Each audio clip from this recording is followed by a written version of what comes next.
Je vais demander à tout le monde, s'il vous plaît, de mettre en silence. Il y a un petit problème technique aujourd'hui qui m'empêche de pouvoir gérer les micros de tout le monde.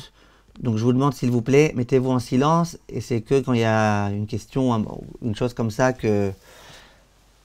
qu'on ne soit pas dérangé, Bezrat Hashem. J'aimerais, Bezrat Hashem, aujourd'hui m'adresser à vous, vous parler d'un sujet qui est extrêmement urgent en ce moment. Surtout que, comme on va le dire à la fin du cours, Bezrat Hashem, on s'approche vraiment de la vue du Mashiach, Bezrat Hashem. En tous les cas, tous les signes l'indiquent. On reviendra à ça, Bezrat Hashem, à la fin du cours. Et on est en train de vivre dans une génération qui est vraiment monde à l'envers. Pourquoi je dis que c'est monde à l'envers? Il y a des hommes juifs qui se trouvent, entre autres, dans le gouvernement, qui se trouvent un peu partout, et qui font tout pour essayer de détourner les Juifs de la Torah telle qu'elle a été enseignée, telle qu'elle a été diffusée de génération en génération.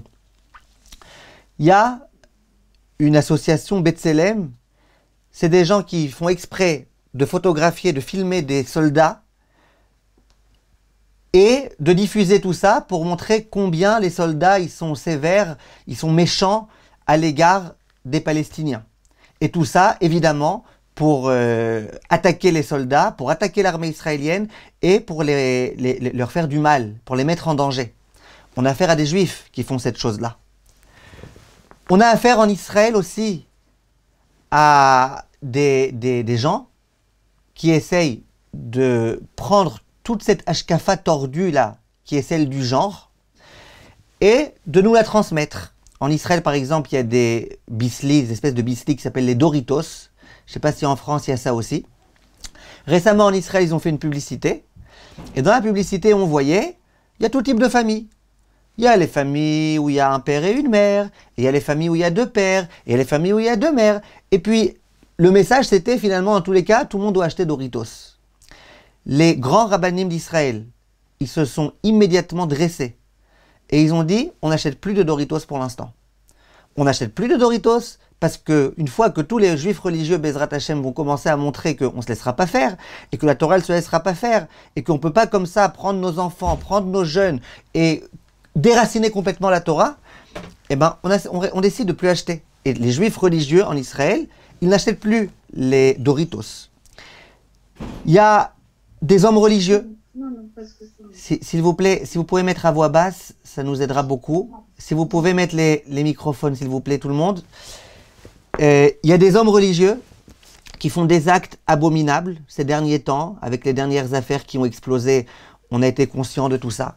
On a vu combien c'est vrai, combien il y a des gens qui se présentent comme étant religieux, et puis tu veux te dire, bon, tire sur sa barbe pour voir s'il a une vraie barbe. Ils ont des vraies barbes, ils ont des vrais tzitzit, et ils font des actes abominables, mamash abominables.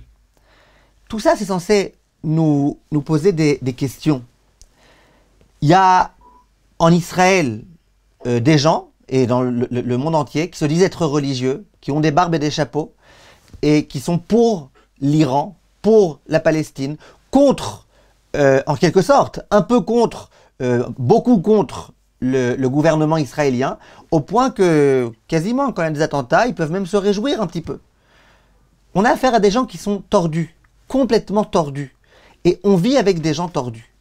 Au jour d'aujourd'hui, ce qui est en train de se passer en Israël, c'est qu'il y a des juifs, dont l'un qui est le président de la République, qui a une kippa sur la tête, et qui essaye de tout faire pour que Israël, ça devienne un pays dans lequel il n'y a plus de religion.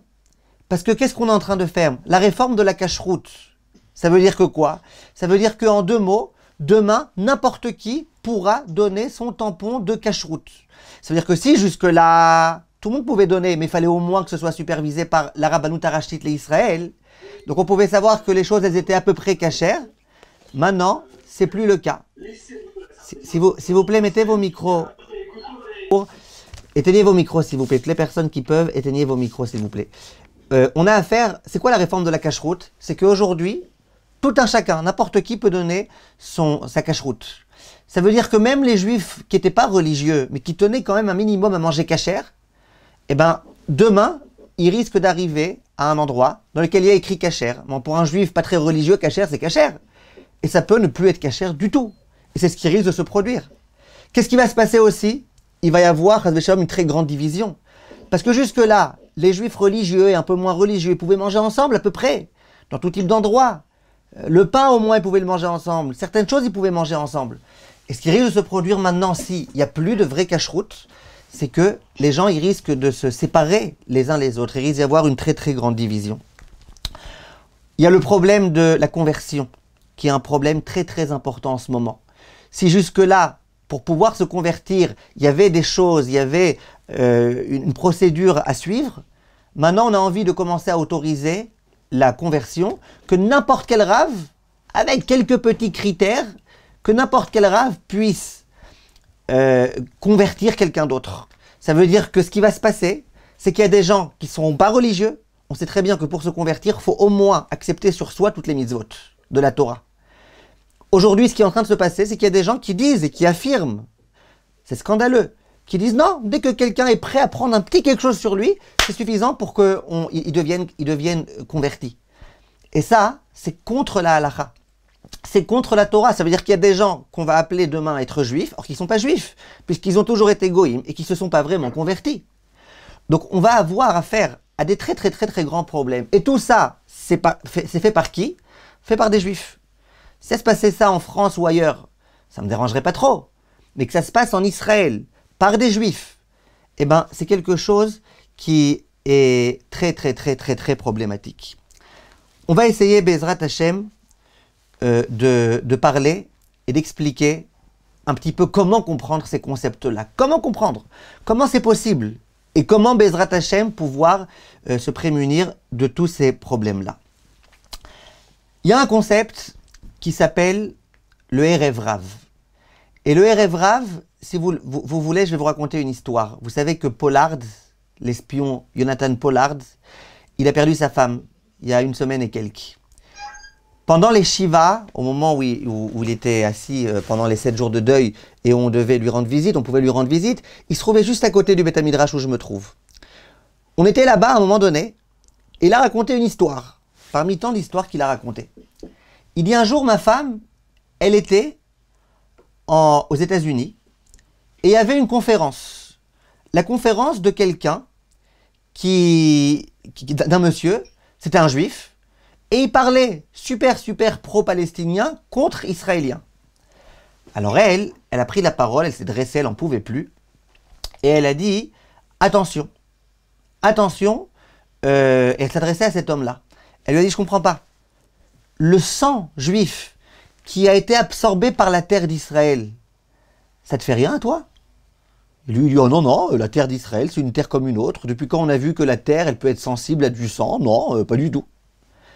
Elle a continué à le montrer du doigt. Et elle lui a dit, d'accord, pas la terre, le sang de tous les Israéliens, de tous les Juifs qui a coulé, ça te fait rien à toi? Et lui, il a répondu, ça me fait, mais ça ne me fait pas plus que le sang des Palestiniens qui a été déversé. À ce moment-là, elle l'a montré du doigt. Et elle lui a dit, toi, tu viens du Erev Rav. Tu proviens du Erev Rav. C'est quoi le Erev Rav? C'est qui le Erev Rav? Et comment, Bezrat Hashem, on va pouvoir comprendre beaucoup de choses grâce à ça? Comment on va pouvoir se prémunir, faire attention? Comment on va faire tout ça? Alors, il faut savoir qu'il y a un concept qui s'appelle le Erev Rav. Dans le Zohar HaKadosh, on nous explique que toutes les catastrophes de l'histoire juive, elles ont eu lieu à cause du Erev Rav. Il y a écrit par exemple que la faute du veau d'or qu'on va lire cette semaine, Parashat Ki Tisa, elle a eu lieu à cause du Erev Rav. Il est écrit que qui est-ce qui s'est plaint dans le désert, ces fameuses plaintes qui ont été tellement tragiques, c'est le Erev Rav qui a conduit le peuple juif à se plaindre. On nous dit que le Beth Amikdash a été détruit à cause du Erev Rav. On dit qu'à cause de la faute du Erev Rav, Moshe Rabbeinu n'est pas monté en Israël. Et le Zohar HaKadosh, il va dire de façon très claire que les gens du Erev Rav, on va expliquer Bezrat Hashem dans un instant c'est qui et c'est quoi, ils n'auront pas le droit au Olam Haba. La punition la pire, ils n'auront pas le droit au Olam Haba. Question, c'est qui le Erev Rav? Si vous pouvez, s'il vous plaît, éteindre les micros, parce qu'il y a des tout petits bruits qui sont un petit peu dérangeants. Si vous pouvez éteindre complètement les micros, ça serait une très bonne chose. Merci beaucoup. Après, si Dieu veut, il y aura des questions, il y aura des commentaires, et vous les rallumerez s'il vous plaît. C'est qui le Erev Rav? Dans la paracha de la semaine, au moment où on va nous parler justement du veau d'or, Akadosh Baruch Hu, il va dire à Moshe Rabbeinu, Kishichet Amecha, ton peuple, il a fauté. Et ça veut dire quoi, ton peuple, il a fauté? Rashi, il dit sur place, Perek Lamed Bet Pasuk Zayin, Shichet Ha'am lo ne'emar. Il n'y a pas écrit le peuple, il a fauté, il s'est souillé. Il écrit ton peuple. Ça veut dire quoi? Erev Rav shekibalta me'atzmecha vegiartem velo nimlachta bi. Ve'amarta tov sheidabku gerim bashchina. Em shachatu ve'ishchitu. Akadosh Baruch Hu, il accuse Moshe Rabbeinu. Il lui dit au moment où le peuple d'Israël est sorti d'Égypte, il y a des non-juifs, des Égyptiens, qui ont voulu se convertir. Et toi, Moshe Rabbeinu, tu les as acceptés. Tu m'as pas demandé mon avis. Tu les as acceptés en te disant c'est bien. Plus il y a de gens qui vont s'associer au clan Israël, plus il y a de gens qui vont devenir juifs, plus il y a de gens qui vont pouvoir mériter de se rapprocher de la providence divine, mieux c'est. Tu les as acceptés. Eh bien tu sais quoi? C'est eux qui ont conduit le peuple à fauter et à faire cette fameuse faute qui est la faute du veau d'or. Le Or HaChaim HaKadosh, au début de la parashat Beshalach, la parashat Beshalach, elle s'ouvre par le terme Vaïhi. Vaï, ça veut dire ce fut. Vaï, ça veut dire on parle de quelque chose qui est difficile, qui est triste. On parle d'une souffrance. A priori, au moment où Paro il a envoyé le peuple d'Israël d'Égypte, c'était quelque chose de bien, c'est pas quelque chose de mal. Dit le Or HaChaim, non, c'était quelque chose de très très grave. Pourquoi? Parce que Erev Rav sheshlacham Paro lo Hashem Baruch Hu otziam. Il dit Paro, il a été voir des hommes. Il est écrit que ces hommes-là, c'était les meilleurs Égyptiens d'Égypte. Il a été les voir et il leur a dit, écoutez, faites semblant que vous voulez vous convertir. Comme ça, vous allez faire partie du club. Vous allez accompagner les Juifs un peu partout. Et puis un jour, vous les convaincrez de revenir en Égypte. Maintenant, je suis obligé de les renvoyer. Mais il faut bien qu'ils reviennent. Alors allez, soyez avec eux. Et le Or HaChaim HaKadosh, il le dit, Veta'amo haya lachuf et Israël ashuv Mitzrayim. Son but, c'était d'obliger le peuple juif à revenir en Égypte. Le Zohar HaKadosh, il dit que c'était les plus grands Égyptiens d'Égypte qui faisaient partie de ce Erev Rav, ces fameux Égyptiens qui ont voulu se convertir pour faire partie du peuple juif et que c'est Paro qui a envoyé. Donc Paro, il leur a demandé d'aller voir Moshe Rabbeinu et de faire semblant qu'ils allaient se convertir. Et Moshe Rabbeinu, il les a acceptés et c'est eux qui ont conduit à la faute du veau d'or, et on va voir que jusqu'au jour d'aujourd'hui, il y a des gens qui proviennent de lui. Le Zohar HaKadosh, il dit que le Erev Rav, il provient du serpent. Vous savez, le serpent, le Nachash HaKadmoni, le serpent qui a incité l'homme à la faute, eh ben, c'est des Neshamot qui proviennent de la Neshama de cette personne-là. Je vois qu'il y a des remarques. Be'ezrat Hashem, on va essayer de lire après. Je ne peux pas en même temps lire, en même temps me concentrer. J'ai pas cette faculté, donc Be'ezrat Hashem, après on va s'occuper, juste écouter jusqu'au bout, et Be'ezrat Hashem. Le Zohar HaKadosh, il dit que Erev Rav, donc ce fameux Erev Rav, ces fameuses personnes-là, qui sont des juifs, eh ben, c'est les lettres de Negara. Erev Rav, le Zohar HaKadosh, il dit c'est Negara. Le Erev Rav, c'est Negara. Ra, c'est mauvais, et Nega, c'est quelque chose de mauvais. Le mot oneg, qui veut dire le plaisir, qui veut dire le bien, quand tu intervertis les lettres, ça devient néga, ça devient une plaie. Quand on parle de la lèpre, on dit néga. Ça veut dire quoi? Dit le Zohar HaKadosh, le Erev Rav, c'est ceux qui prennent quelque chose de positif et qui le rendent en négatif. Qui prennent le clan Israël, qui est un peuple tellement bien, tellement grand, tellement appréciable, et qui va essayer de l'embrouiller. Le Erev Rav, c'est des embrouilleurs. Et c'est ça le terme, les harev. Les harev, c'est mélanger les choses. Ils essayent de tout mélanger. Ils se mélangent à nous et ils essayent de nous commencer à nous faire penser faux. Ils essayent de nous détourner du bon chemin. Le Zohar HaKadosh et le Gaon de Vilna, ils font remarquer que quand on dit Negara, Negara, ça forme les lettres de Nephilim, Giborim, Anakim, Rephaim, Amalekim. Negara, le Nun de Nega, ça fait allusion aux Nephilim. C'est qui les Nephilim? C'est les gens qui font de la prostitution. Toute la prostitution et pédophilie et toutes ces saletés, toutes ces horreurs et tous les horreurs qu'il y a avec le genre et avec toutes ces choses-là, ça c'est les Nephilim. Les Giborim, c'est qui? Les Giborim, il dit le Zohar, c'est des gens qui proviennent, leur Neshama, leur âme, elle provient des gens de la génération de la Dor HaPlaga. Vous vous rappelez, les gens qui ont voulu construire la tour de Babel et qui ont commencé à la construire. Et ben, les Néphilim, c'est des gens donc, du Erev Rav, dont leur Neshama, elle descend de ces hommes-là. Et comment on reconnaît ces gens-là? Eh ben, c'est des gens, il dit le Zohar HaKadosh, qui construisent des Bate Knesiot, qui offrent des Sifrei Torah à la synagogue. Et tout ça, ils le font que pour leur réputation et leur notoriété. J'ai pas dit que c'est pas bien. J'ai pas dit que toute personne qui construit une synagogue, il le fait pas aussi un peu pour lui. Il n'y a pas de problème de le faire un peu pour soi. Mais quand tu fais tout que pour toi, là c'est le problème. Eh ben, les Giborim, c'est des gens qui font partie donc du Erev Rav, aussi bien que les Néphilim. C'est des gens qui quoi? Qui vont faire des bonnes choses. Ils vont donner l'impression que voilà, ils construisent des Bate Knesiot, ils font des choses. Mais ils font tout que et rien que pour eux. Ensuite, on a Aïn, Nega, Aïn. C'est qui Aïn? C'est les Anakim, les géants. Ça fait allusion aux Juifs qui méprisent les Juifs qui étudient la Torah. En plein dedans. En plein dedans, les Juifs qui étudient la Torah, on les méprise, vous êtes rien, vous êtes des parasites, vous êtes nuls, vous dérangez qui vous êtes. Ça, c'est les Anakim. Les Rephaïm, donc le Resh de Ra, Rephaïm, c'est des gens qui, lorsque le peuple juif va bien, ils essaient de se coller à eux, mais quand le peuple juif va pas bien, qu'il est oppressé, qu'il a des souffrances, eh bien ils vont se séparer de lui. Ils vont se séparer du peuple juif à ce moment-là.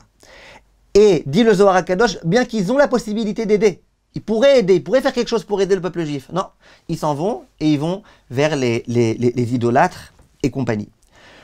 Les Chachamim, ils disent que ces deux espèces-là, qui sont Anakim et Rephaïm, les deux, ils sont du même niveau. Le même niveau de Erev Rav. Ça veut dire ceux qui méprisent les Juifs qui étudient la Torah et ceux qui abandonnent le clan Israël quand ils ont des souffrances, c'est à cause d'eux que le Beth Amikdash a été détruit. Et au moment de la Géoula, il n'y aura plus ces gens-là. Et enfin, on a les Amalekim, le Haïn de Ra, Amalekim. Il dit le Zohar, c'est à Sarim Shelam Israël Bagalout. C'est les chefs du peuple juif pendant l'exil. Et ces gens-là, Gozlim, Vechomsim et Ta'anim. Ils volent les pauvres, ils abusent des pauvres, ils abusent des gens qui n'ont pas d'argent. Ça, c'est les Amalekim. On a donc ici les Néphilim, les Giborim, les Anakim, les Rephaïm et les Amalekim. C'est 5 espèces du Erev Rav. Donc quand on parle du Erev Rav avec un nom qui est tellement général, et qu'on dit que le Erev Rav, c'est des gens qui veulent nous embrouiller, qui veulent nous faire fauter, qui veulent nous déconnecter d'Akadosh Baruch Hu, qui veulent nous rapprocher de Paro et de l'Égypte et qui veulent nous faire revenir en Égypte, ces gens-là, ils se divisent en 5 espèces. On a parlé ici des espèces. On a essayé d'expliquer un petit peu c'est quoi leur caractère à chacun d'entre eux. Maintenant, écoutez bien, on va aller un tout petit peu plus profondément. Pourquoi Moshe Rabbeinu, il a accepté ces gens-là? Et pourquoi Akadosh Baruch Hu s'est mis en colère? Moshe Rabbeinu, c'était pas n'importe qui. S'il les a acceptés, il avait bien une bonne raison. Alors nous, aujourd'hui, on dit, ouais, il y a des gens, c'est des gens du Erev Rav, etc. Mais pourquoi Moshe Rabbeinu les a acceptés? Viennent tous les commentateurs et ils disent au nom du Harizal, le grand kabbaliste entre tous. Il dit comme ça. Il dit, Moshe Rabbeinu, il savait très bien qu'il y a ce qu'on appelle dans la Kabbale des nitzotzot. Des nitzotzot, c'est des étincelles. On sait très bien, et ce serait très long à expliquer tout ça avec la faute de Adam Rishon et compagnie, on sait très bien que un peu partout, même dans les endroits dans lesquels a priori il n'y a rien de saint, il y a de la sainteté qui se trouve. C'est une sainteté qui se trouve dans le pas kasher, mais il y a une sainteté qui se trouve. Les Chachamim ils disent que même dans les aliments interdits à la consommation, il y a malgré tout quelques petites étincelles de sainteté. Et c'est comme ça que les Mefarshim expliquent. Ils disent que parfois, par exemple, ça peut arriver qu'il y ait quelque chose de pas kasher qui se mélange avec du kasher, et selon les halachot de Bitul Berov, finalement, on peut manger le plat. Alors le Bnei Issachar, il dit, d'accord, tu manges le plat, mais il y a du pas kasher dedans. Il dit, mais justement, on va pouvoir se servir, réussir à récupérer les étincelles de sainteté qui se trouvent dans cet aliment pas kasher, et les élever, et les rélever. Donc on a un concept qui s'appelle les nitzotzot. Moshe Rabbeinu, il s'est dit, le klal Israël, c'est le klal Israël très très bien. Mais c'est pas tout. Un peu comme à l'étranger, par exemple.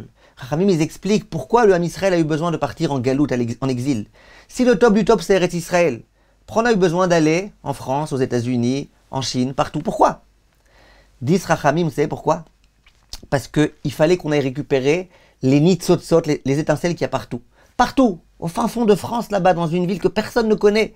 Il y a peut-être quelques étincelles, il faut un jour qu'il y ait un juif qui aille là-bas, qui récite une bracha, et puis va pouvoir comme ça récupérer ces étincelles de sainteté. Je sais qu'on parle de concepts qui sont très très hauts et qui nous dépassent, mais c'est juste pour qu'on essaye de comprendre un tout petit peu ce qui s'est passé ici.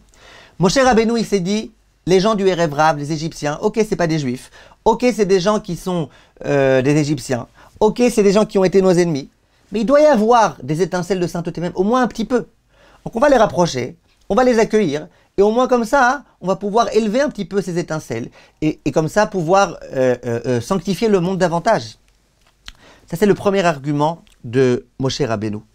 Deuxième argument de Moshe Rabbeinu, il dit finalement c'est très bien qu'au moment de la venue du Mashiach, et plus tard, tout le monde reconnaîtra la grandeur d'Akadosh Baruch Hu. On le dit tous les jours. Vaya Hashem le melech al kol haaretz bayom hahu yeh Hashem echad u'shmo echad.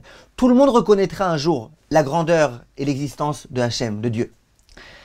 Donc Moshe Rabbeinu il s'est dit, si finalement tout le monde va reconnaître, alors autant accepter un maximum de monde, un maximum de gens, ceux qui veulent venir, qui viennent. Eux ils veulent, ils disent qu'ils veulent être juifs, qui viennent, et comme ça, on pourra rapprocher en quelque sorte l'avenue du Mashiach, on pourra s'approcher le plus rapidement possible du but, qui est finalement le but de quoi? De reconnaître l'existence d'Akadosh Baruch Hu.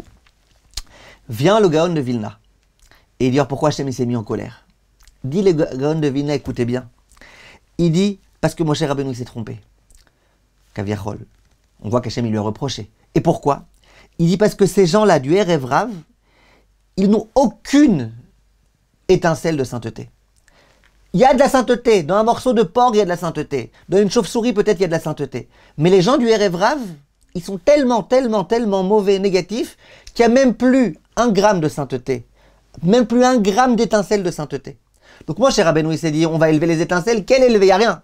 Ces gens-là, il n'y a plus aucune étincelle de sainteté. Ça, c'est le Gaon de Vilna. Le Shem Ishmuel, il explique de façon un petit peu différente. Et il dit comme ça, c'est vrai que le calcul de Moshe Rabbeinu il était intelligent. Et c'est très bien. On va prendre des gens, ces gens-là, ils vont faire partie du clan Israël, ils vont reconnaître Akadosh Baruch Hu.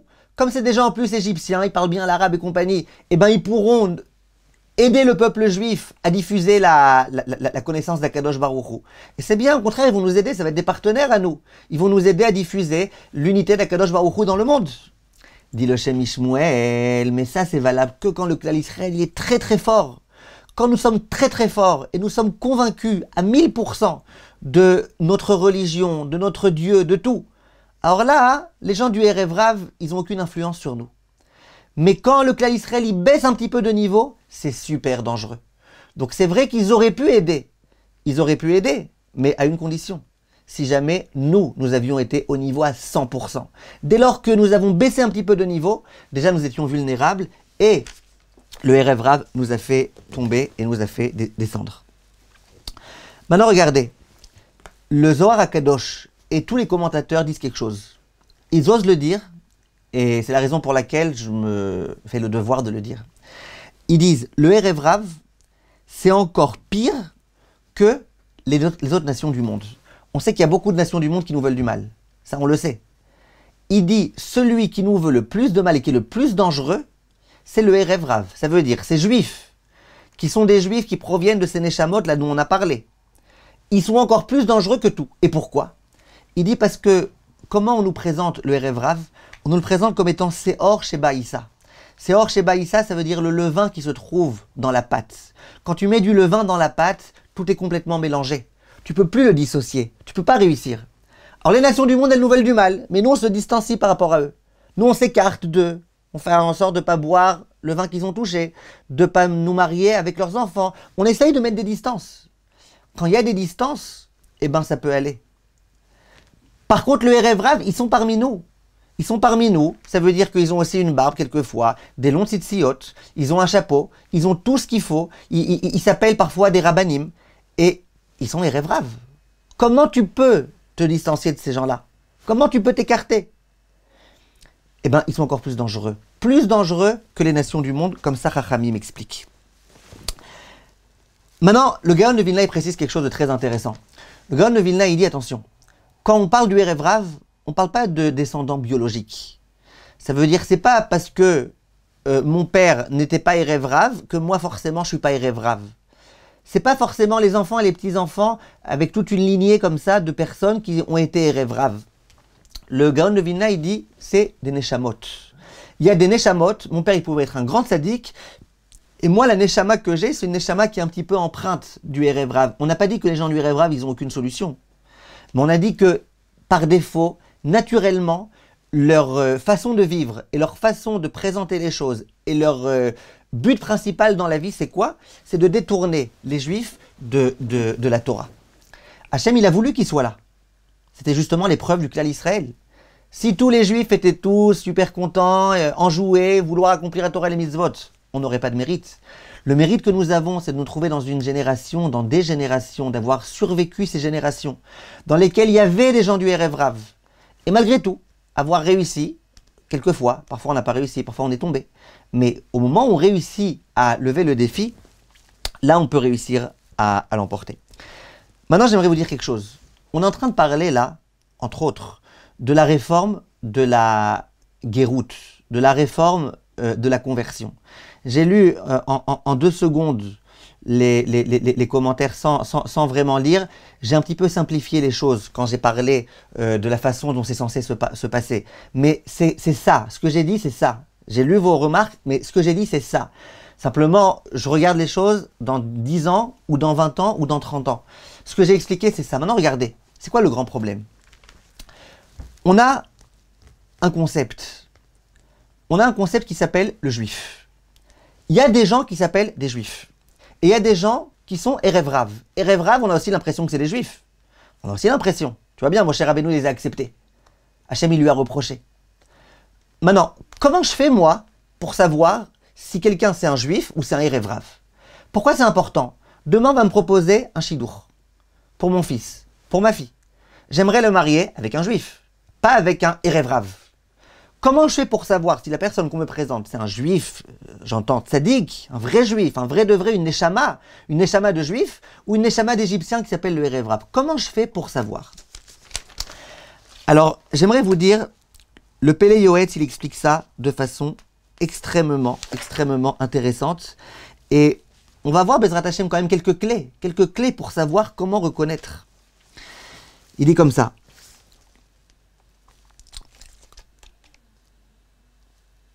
Voilà. Veyesh Azut Ra. Donc ça se trouve dans le chapitre qui s'appelle Azut. Donc il dit le Pélé Yoetz, d'accord, le livre Pélé Yoetz. Veyesh Azut Ra. Il y a une Azut.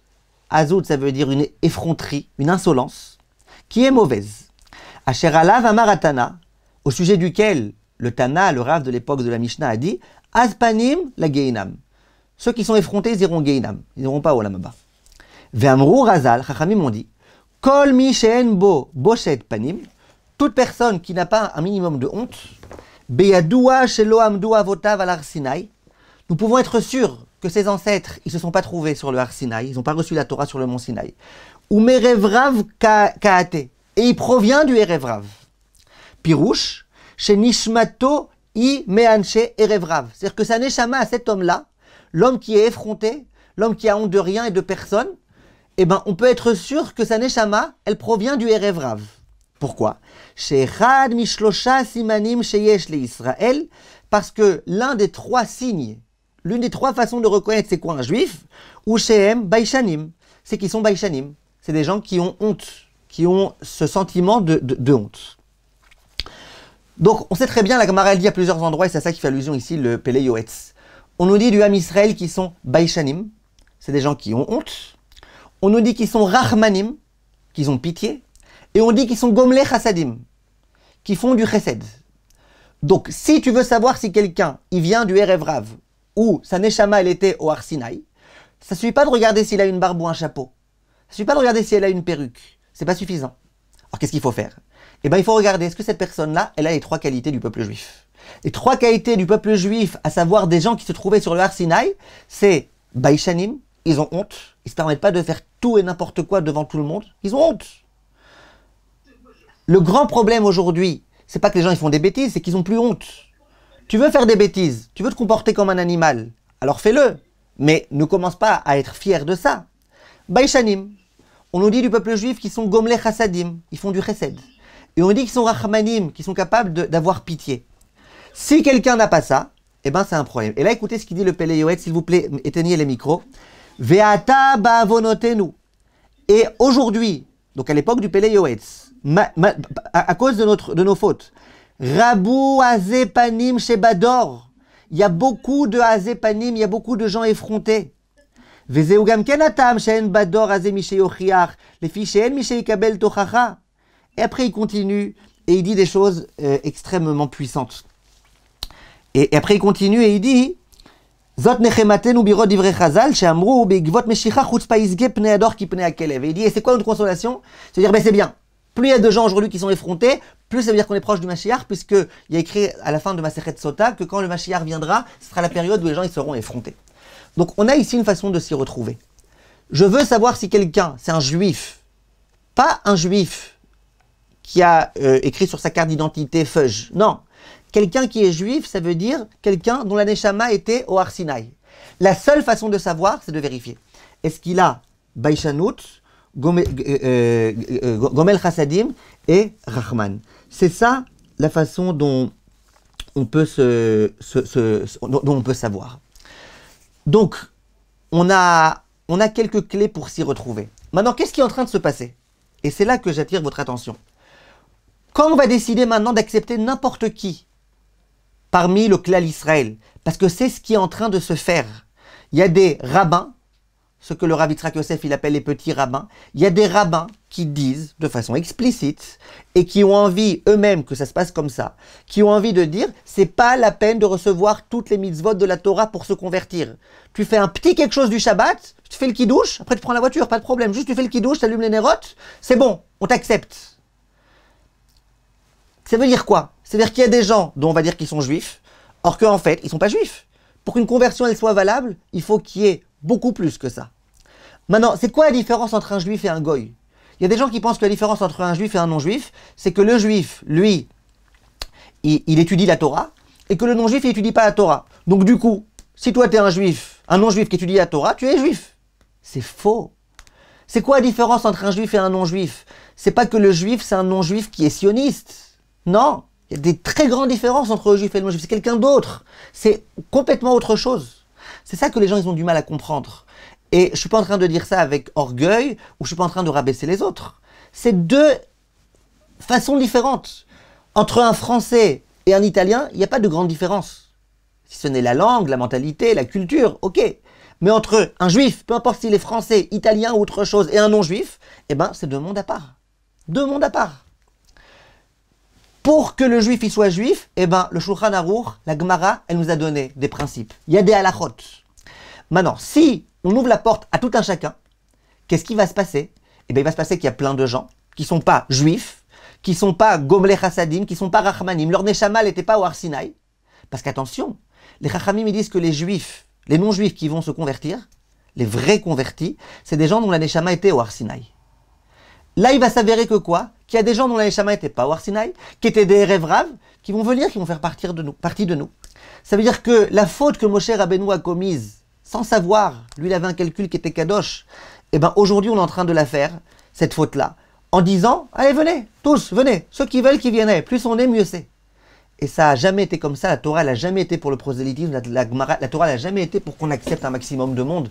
La Torah elle a dit, celui qui veut, mais qui veut vraiment, qui veut devenir juif, pas qui veut devenir sioniste ou qui veut devenir israélien, celui qui veut devenir juif, il y a une façon de faire, il y a une façon de procéder. Donc, regardez combien c'est dangereux.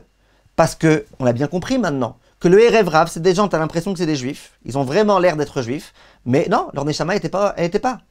Et donc ces gens-là, aujourd'hui, se comportent n'importe comment. Ils donnent une apparence de gens religieux, mais ils font tout et n'importe quoi, les choses les plus graves. Donc, le point qu'il faut comprendre, et c'est très urgent de comprendre ça, c'est que si aujourd'hui, on accepte tout le monde, sans vérifier un minimum, sans enquêter, eh bien, combien de gens du Erev Rav vont se mélanger parmi nous? Et quand je dis se mélanger parmi nous, ça veut aussi dire nous faire fauter, et ça veut dire nous éloigner d'Akadosh Baruch Hu, ce qui s'est produit pendant toutes ces périodes-là. Et ce qu'on va aussi perdre, c'est que, malheureusement, il va y avoir des gens qui sont des non-juifs selon la halakha, et qui sont des juifs selon le gouvernement israélien. Et il va y avoir des mariages, il va y avoir des goïms, il va y avoir un grand balagan. Et même si tu me dis que voilà, c'est ce que le Rav Yitzhak Yosef il est en train de dire, que peut-être qu'ils vont faire un livre en écrivant bien, c'est qui les personnes qui sont vraiment converties selon la Torah, on va rentrer dans des grandes scissions. Parce que jusqu'au jour d'aujourd'hui, moi je veux me marier avec la fille d'un homme qui est parfaitement chiloni, laïque, il n'y a pas de problème, je sais qu'il est juif. Il est chiloni mais il est juif, sa fille c'est une sadika, je veux me marier avec elle. Mais demain je ne pourrai pas me marier avec elle. Puisque demain, si lui il est chiloni, c'est très possible qu'il est goy. On l'appelle juif, mais non, il a eu une mauvaise conversion, il a eu une fausse conversion. Donc ça, c'est extrêmement important. Ce que je voulais vous dire en résumé, c'est qu'on vit dans un monde dans lequel on n'arrive plus à s'y retrouver. On n'arrive vraiment plus à s'y retrouver. J'ai fait récemment une vidéo dans laquelle j'ai déploré qu'il y ait aujourd'hui beaucoup de rabbanim et de rabbaniot qui disent n'importe quoi, qui disent des mensonges, qui disent des choses qui sont anti-Torah, qui sont complètement faux. Ils ont peut-être beaucoup de vues, ils ont beaucoup de likes, mais des choses complètement fausses. J'ai reçu des questions. Alors, il y a une personne qui me dit, dites-moi, si je viens au cours d'un Rav, elle n'a pas cité de nom Baruch Hashem, sinon je ne l'aurais pas répondu, j'imagine, en tous les cas, elle me dit, je viens au cours d'un Rav, et ce Rav-là, il tutoie les femmes. Genre, il y a des femmes mariées, il y a des jeunes filles, il les tutoie. Et après, elle me dit, en plus, il ne fait pas attention à ses yeux. Visiblement, c'est très visible qu'il ne fait pas attention à ses yeux. Et il dit des gros mots. Il parle de sujets qui sont des sujets intimes de façon extrêmement grossière. Est-ce que ces gens-là, on peut écouter leurs cours? Est-ce que ce n'est pas un signe par hasard qu'il y a un petit problème? Je ne sais pas. Moi, ce que je veux vous dire, c'est une chose. Il faut faire attention. Aujourd'hui, il y a des gens qui présentent la Torah, une Torah falsifiée. Aujourd'hui, il y a des gens qui vont vous dire, le Raphaïm Kanievski, il dit des bêtises. Des gens, des rabbanim, des rabbaniot, ils vont vous dire, Raphaïm Kanievski, il dit des bêtises. Il y a ceux qui vont vous dire, il est manipulé. En soi, c'est une grande bêtise. Mais il y a ceux qui vont vous dire, il dit des bêtises. Ils vont vous ramener, mon Rav, il m'a dit que le Gdol adore, et ben il se trompe. Et c'est qui ton Rav? Et là, c'est le grand secret, on te dit jamais c'est qui. Tzadik Nistar. C'est un tzadik caché. Il est tellement caché que même Dieu, il ne sait pas que c'est un tzadik. Et on a affaire à des grands problèmes. Moi, ce que je veux vous dire, c'est qu'il y a des soucis. Il y a des grands soucis. On ne sait plus où est la vérité. Regardez ce qui s'est passé avec le vaccin. On ne sait plus. On est dans un monde de fous. Dans un monde dans lequel on ne sait plus rien. On ne comprend plus rien. On ne sait plus qui écouter, qui pas écouter. Fake news, machin. On ne sait plus rien. On est complètement perdu. On est complètement méboul balim. Ça, c'est la force du Erev Rav. Et le Erev Rav, ils sont comme nous. Ils ont aussi la barbe, ils ont aussi les tzitzit, la perruque, les livrets Torah, le kiddush, le Shabbat. Simplement, c'est des gens qui ont une neshama bizarre. Et tout ce qu'ils veulent, c'est uniquement détourner le klal Israël de la Torah. Ils ne le disent pas. Chas v'shalom, ils ne le disent pas. Ils amènent au Bet HaKnesset tout type de choses. Ils ne disent pas que c'est pour leur kavod. Mais au fin fond d'eux-mêmes, ils le font pour leur kavod. Et quand ils ont tout à gagner, ils se rapprochent du klal Israël. Quand ils n'ont rien à gagner, ils s'écartent. Ces gens-là, ils sont complètement dans l'inceste et dans tous les interdits sexuels problématiques. Donc, on a un concept qui s'appelle le Erev Rav. Le Erev Rav, il se trouve parmi nous. Le Erev Rav, ça peut être les gens du pays, de la politique. Le Rav Shalom Cohen, il s'est exprimé récemment. Et il a dit, ces gens-là, c'est Amalek. Mais c'est un petit peu la même chose. Ça veut dire qu'on a affaire à des gens qui sont des juifs, qui s'appellent juifs. Et comme c'était avant les réformes du Guillaume, on imagine qu'ils sont vraiment juifs. Il y a des gens qui sont juifs. Mais comment comprendre ce concept-là? Que des gens juifs, ils fassent tellement de mal contre les juifs, contre les soldats, contre la Torah. Comment des gens, on les appelle rabbanim, alors qu'ils disent des choses qui sont des contre-vérités, qui sont anti-Torah. Comment ça marche tout ça? Comment c'est possible? Comment c'est acceptable? Eh bien ça, c'est ce qui s'appelle le Erev Rav. Et dans toutes les générations, jusqu'à la venue du Mashiach, il y a du Erev Rav. Le Pele Yoetz, il l'écrit. Et c'est écrit partout. C'est écrit dans le Zohar HaKadosh. Le Gaon de Vilna, il le dit. Donc, il faut savoir cette chose-là. On a parmi nous des gens du Erev Rav. Il faut savoir. Maintenant, moi, en tant que juif, qu'est-ce que je dois faire? Parce que, bon, à quoi ça sert? D'accord, je sais qu'il y a du Erev Rav. Alors quoi? Alors d'abord, en tant que Français, je dois garder mon esprit critique. Je ne dois pas accepter et avaler toutes les bêtises qu'on me vend. Un Rav, il dit quelque chose qui a l'air bizarre, que je vérifie. On ramène des sources, vérifie dans les sources. Est-ce que c'est ça ou est-ce que c'est son invention? Un tout petit peu esprit critique. Il y avait une époque où les gens, ils avaient l'esprit critique. Aujourd'hui, rien. Aujourd'hui, tout ce qu'on te dit, même pas les gens y vérifient. On te dit quelque chose au nom du Zohar. On te dit même où il se trouve ce Zohar, les gens y vérifient pas. Et quand tu vérifies, tu vois qu'il n'y a pas de Zohar comme ça. Ça m'est arrivé récemment. Quelqu'un qui a dit quelque chose, ça a été hyper diffusé. On a dit c'est le Zohar là-bas, j'ai vérifié le Zohar, il n'y a pas de Zohar comme ça. Et même s'il y avait un Zohar comme ça, ce que cet homme-là a dit au nom du Zohar, en fait, l'interprétation qu'il a voulu donner, c'était même pas ça. Donc, ce que je veux vous dire, c'est que il faut avoir l'esprit critique. Il faut avoir l'esprit critique. Et il faut faire en sorte, Be'ezrat Hashem, au maximum, de se rapprocher d'Akadosh Baruch Hu. Et il faut savoir que dans notre génération, j'aimerais vous donner l'exemple qu'on raconte. On raconte qu'un jour, il y avait un homme un jour qui était une personne âgée, était sur l'autoroute et elle roulait dans le sens inverse. La police immédiatement elle l'a attrapé, elle lui a dit mais qu'est-ce que vous faites? Et je comprends pas. Tous les gens ils roulent dans le sens inverse et vous leur dites rien. Moi je suis dans le bon sens et vous me dites. Aujourd'hui c'est ce qui se passe. Aujourd'hui les gens ils sont tous, beaucoup de gens roulent à l'envers, ils roulent à l'envers. Et les gens qui roulent vraiment à l'endroit ils sont peu nombreux. Et ces gens-là c'est des gens souvent de vérité. Il faut faire en sorte, Be'ezrat Hashem, mes chers amis, tous ces réseaux sociaux et tout le fait que les gens ils sont 100% connectés à leurs appareils et déconnectés de Akadosh Baruch Hu. Tout ça, ok, il y a du bien dans Internet et tout. Mais quand on réfléchit un petit peu, quand on s'arrête 2 minutes, quand on vient d'étudier du Moussar pendant 1 heure et qu'après on se pose la question, c'est pas du Erev Rav tout ça. C'est pas des forces extérieures, c'est pas des choses qui sont étrangères à la Torah, toutes ces choses-là. Alors ok, vous allez me dire vous-même, vous faites un cours sur Zoom. Nachon, vous avez raison, je fais un cours sur Zoom, vous avez raison.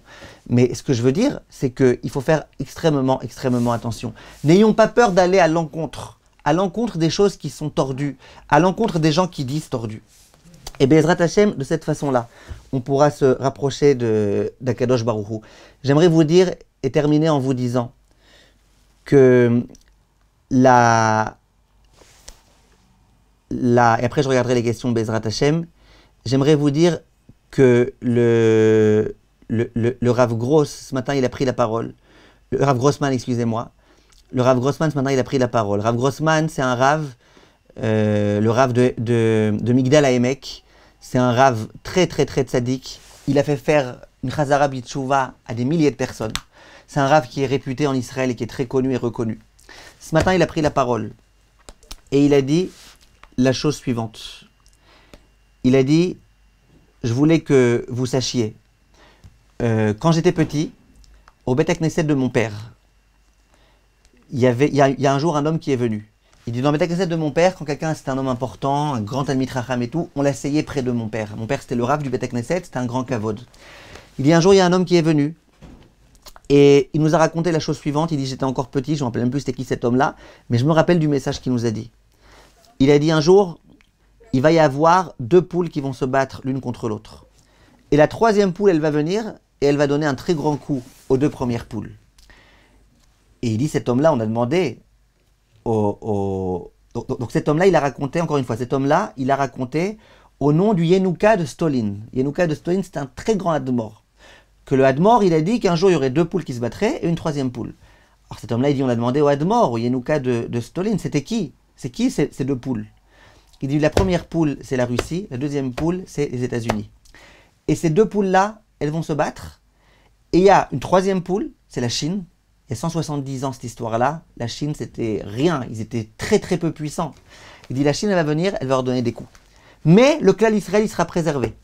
Comme ça, le Yenouka de Stolin a dit. Le clan Israël sera préservé. Il sera préservé, bisrout, par le mérite de sa émouna, et par le mérite de la tfila, et de l'accomplissement des mitzvot. Et le Rav Grossman de conclure, lui c'est un Rav qui passe pas ses jours à dire que le Mashiach est en train d'arriver et tout. Le Rav Grossman de conclure et de dire, nous sommes dans la période du Mashiach, nous trouvons dans la période du Mashiach. Vous remarquez que les prix ont commencé à augmenter? La Gemara à la fin de la Sechet Sota, elle dit, à Yoker et à Amir, au moment de la venue du Mashiach, les prix seront très élevés. Et tellement de signes qui sont donnés là-bas, qui sont en train de se réaliser face à nous. Il est écrit que les jeunes, ils mépriseront les personnes âgées. Toute l'affaire qui est en train d'exploser en France avec les fossoyeurs et compagnie, on fera un cours sur ça. Eh bien, c'est ce qui est en train de se passer. Et le Rav, il a dit, nous sommes dans la période messianique. Et ce qu'il faut que nous fassions, Be'ezrat Hashem, c'est 2 choses. C'est prier très fort à Kadosh Baruch Hu, très très fort, qu'on ait le mérite de vivre jusqu'à la venue du Mashiach. Parce qu'il dit, le Rav Grossman, il dit, pendant tellement d'années, on nous a parlé du Mashiach, on nous a parlé. Alors qu'on ait le mérite de vivre au moment où il va arriver, il est en train d'arriver, Bezrat Hashem, qu'on soit prêt. Et Bezrat Hashem, qu'on continue à prier, qu'on continue à se renforcer, et que le Mashiach puisse venir bientôt, Bezrat Hashem.